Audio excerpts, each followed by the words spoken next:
Hi friends, இப்போ நம்ம என்ன பார்க்க போகிறோம்னா தக்காளி சாதம் தான் பார்க்க போகிறோம். பிரியாணி ஸ்டைலில் நம்ம செய்வோம்ல தக்காளி சாதம், அதை தான் இப்போ நம்ம பார்க்க போகிறோம். அதுக்கு என்னென்ன தேவைன்னா ஸ்பைசஸ், புதினா, கொத்தமல்லி, கருவேப்பிலை, வெங்காயம், பச்சை மிளகாய், அப்புறம் இங்கே நம்ம தக்காளி கட் பண்ணி வச்சுருக்கோம். இது என்னென்னு பார்த்தீங்கன்னா இஞ்சி பூண்டு பேஸ்ட்டு. இதை அரைச்சி நம்ம ஃப்ரிட்ஜில் எப்பயும் எடுத்து வச்சுருப்போம். நம்ம தக்காளி சாதம் செய்ய போகிறோம். குக்கர் நல்லா காஞ்சதும் தேவையான எண்ணெய் ஊற்ற போகிறோம். நாமெல்லாம் போட போகிறோம். பட்டை, கிராம்பு, பிரியாணி எல்லாம் போட போகிறோம்.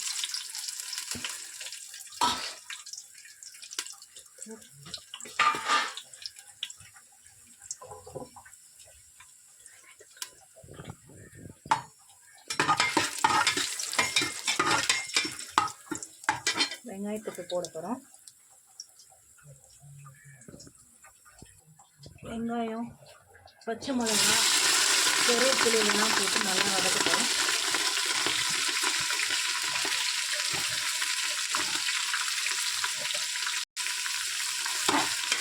இப்போ நம்ம தக்காளி போட போகிறோம்.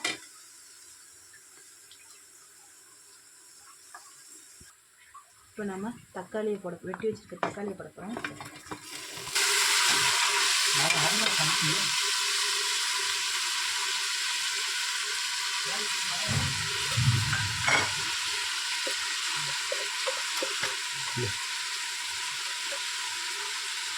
இஞ்சி பூண்டு பேஸ்ட் போட போகிறோம்.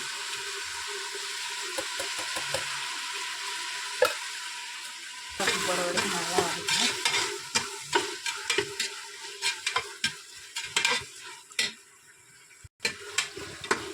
இந்த மாதிரி நல்லா தக்காளி வதங்கணும். கொஞ்சம் போட்டுட்டு கொஞ்சம் எடுத்து வைக்கணும். லாஸ்ட் நம்ம குக்கர் மூடும்போது கொஞ்சம் போடணும்.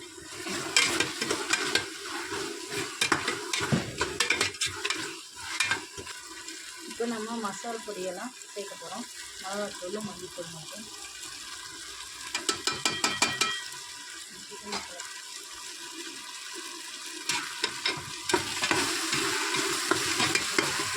மூணு காப்பி அரிசி அது பசுமா.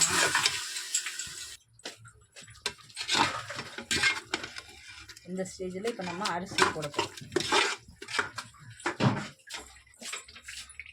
அரிசி நல்லா ஊறிச்சு. இப்போ நம்ம அரிசி தான் போட போகிறோம். இப்போ நம்ம அரிசி போட போகிறோம்.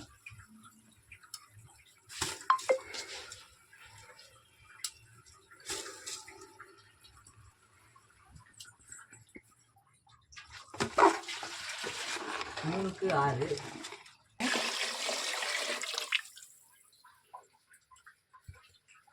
இப்போ தேவையான அளவு உப்பு சேர்க்க போகிறோம்.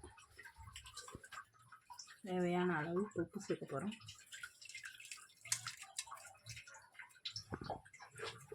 இப்போ மீதி இருக்கிற புதினா, கொத்தமல்லியை போடுறோம்.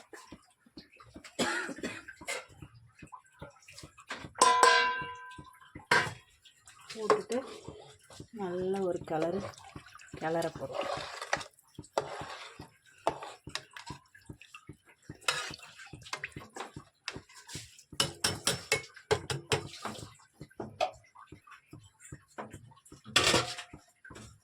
இந்த ஸ்டேஜில் தான் இப்போ நம்ம இந்த குக்கர் மூட போகிறோம்.